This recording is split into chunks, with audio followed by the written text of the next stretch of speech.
Out of timing टाकत होती त्यावेळेस मी त्यांना सपोर्ट करत होतो सगळ्याच मुलांना मुलींना. तेव्हा मी मला एकच ठरवलं की आपल्या पप्पांना काही एवढी फी भरायला जमणार नाही. तेव्हा एवढी जिद्दीनं तयारी केली, सगळ्यांनी पण चांगलं करून घेतलं. मागं पडले तर हालून मारून का होईना पण करून घेतलं. 1.5-2 महिन्यात टायमिंग काढले. सगळ्यांच्या पुढे सांगितलं की आजपासून तुझी फी माग जोपर्यंत भरपूर नसतं तुमची फी घेणार. आणि तेव्हापासून जे तयारी करून घेतली त्यांनी लेक्चर पण मी इथंच केलं, कुठंच भला गावलं नाही लेक्चर. पोलीस भरतीच्या अभ्यासातला पण माहीत नव्हतं मला, काहीच माहीत नव्हतं. काय असेल ते फक्त सगळ्यांनी करून घेतले. रोज लेक्चर द्यायचे. स्टार्टिंगला अभ्यास व्हायचा नव्हता, फक्त 2 तास जो लेक्चरमध्ये अभ्यास व्हायचा तेवढंच. कारण की सगळ्यांचं फिजिकल एवढं असायचं की जेवलं की डायरेक्ट झोपत यायची. एवढं पहिलं पोलीस भरतीचं फिजिकल नसायचं, आर्मीची बॅच होती सगळी. त्या आर्मीच्या मुलांसोबत आमचं रिन्यू व्हायचं. त्यामुळे खाल्लं पिल्लं की डायरेक्ट झोपायचं, अभ्यासात काही लक्षच लागायचं. मग भरती आली जवळ, भरतीला फॉर्म भरला. त्याच्यानंतर मग काही 6-1 महिने भेटले असते हातात अभ्यासाला. तेव्हा घेतला सगळ्यांनी अभ्यास करून घेतला फुल माझा. अभ्यास वगैरे केला आणि थोड्या दिवसात बहिणीचं एक बसायला लागलं, मग तिला पण आणलं केलं मी. मग माझ्या ह्याच्यामुळे सगळ्यांनी तिची पण फी घेतली नाही तरी. का तर तू करतेस जिद्दीनं ती पण करायला म्हणून 1 महिन्याची फक्त फी घेतली त्यांनी, पण त्या तिची फी घेतलीच नाही त्याच्यामध्ये. ती पण लागली माझ्यासोबत करायला, तिच्याकडनं पण करून घेतलं. दोघींनी याचा पण फॉर्म टाकला मुंबईला. मेरिटमध्ये लागलं आमचं. तिचा मी फोन केला तिला, पण तिनं एवढं की तिचं रिझल्ट लागलं तिला खुशी नाही झाली. ते पहिलं माझं विचारलं, तर तेव्हा माझं पडलं तर वेटिंगला.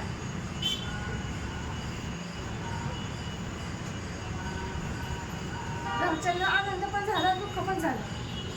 का तर मोठ्या मुलगीचं वेगळं बारकीचं झालं.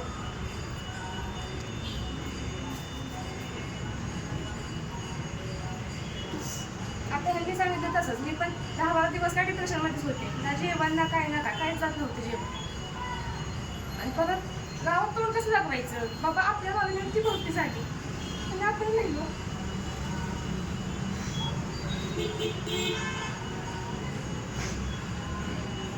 घरच्यांनी पण सपोर्ट केला. ते म्हणजे तुला हार मानू नको, तुझं होते. असं नाही की बाबा एखाद्याचं कसं असतं, घरच्यांचं मोठीचं बारकीचं झालं तर मोठीला टोमणं भेटतं. तसं माझ्या घरच्यांनी कधी केलं नाही. पप्पा मम्मी पाठीशी राहिलेले ठामपणे. थोड्या दिवसांनी सगळ्यांना फोन केला की काय करू, परत येऊ रे. त्याची हिंमत नव्हती की परत तिथं आपण हवं परत कसं काय चालू करायचं. 4 माणसं काय म्हणणार आपल्याला, तरी पण चालू केलं. आणि फिजिकल माझं सगळ्यांनी चांगलं करून घेतलेलं टॉपचं, त्याच्यामुळे फिजिकलचं काय टेन्शन नव्हतं मला पहिल्यापासून. अभ्यासात वीक पडले, त्याच्यामुळे मग अभ्यासाला इथं आल्या परत अभ्यासाला जोर दिला. 2-4 महिन्याला फिजिकल केलंच नव्हतं, फक्त अभ्यास करत होते. क्लास द्यायचे, फिजिकलला जात नव्हते काय. पहिल्या भरतीला माझं ग्राउंड आलेलं जवळ आणि मला नेमकी इंजुरी पडलेली. इंजुरी पडली ते सगळं म्हणजे तो हार मानू नको ते तू कर. पण तेव्हा नेमकं फिजिकल माझं 50 ते 50 मार्काचं होतं आणि तिथं फिजिकलनं पण नाही साथ दिली मला. पडलं माझं 41 मार्काचं फिजिकल. भीती एवढी वाटत होती, सगळ्यांना फोन कसा करायचा. बाबा सगळ्यांची इच्छा होती की पहिलीची मार्क पडली पाहिजे, पण नाही पडली तेव्हा. तर मग सगळ्यांना फोन करायची पण हिंमत नाही झाली. फक्त मेसेज टाकला की सगळं असं झालं. त्याच्यावरून सर चिडलेले, माझ्याशी सगळे बोलत नव्हते माझ्याशी. मी तेव्हा क्लास पण बंद केलेला, पण कुठं क्लास नाही व्हायला लावला. मी माझा सेल्फ अभ्यास केला. आणि थोड्या दिवसांपासून भेटायला आले सर, येऊ का क्लासला. सर म्हणजे ठीक आहे. तिथनं पुढं परत क्लास चालू केला अभ्यासाचा. अभ्यास वगैरे केला मी. पण ते म्हणतात ना, नशिबाला साथ दिली पाहिजे आपल्याला.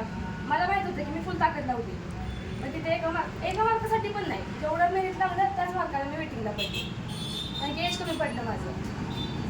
आणि एकदा सर असंच ठेवलं तर तिकडे घरी आलेले चहाला. पप्पांनी विचारलं की काय होईल मुलीचं, बोलवतील का नाही. सर म्हणजे मुंबईच्या ठिकाणी बोलवतात, पण सांगू शकत नाही आपल्या पुरीचं एज कमी. मग पप्पा म्हणजे काढल्या पण पाठवायचं का, असं मग सर म्हणते की हां मी पाठवते घरी. तर मी 1 महिना गॅप घेतला. त्याच्यानंतर सर बोलवल्यानंतर सरनं म्हणजे मी एकटी मेच्या आसपास. मग मेमध्ये मी आली की सरनं म्हणजे मी काय फिजिकल येणार नाही, कारण की इंजुरी माझी एवढी पण नव्हती बरी झाली.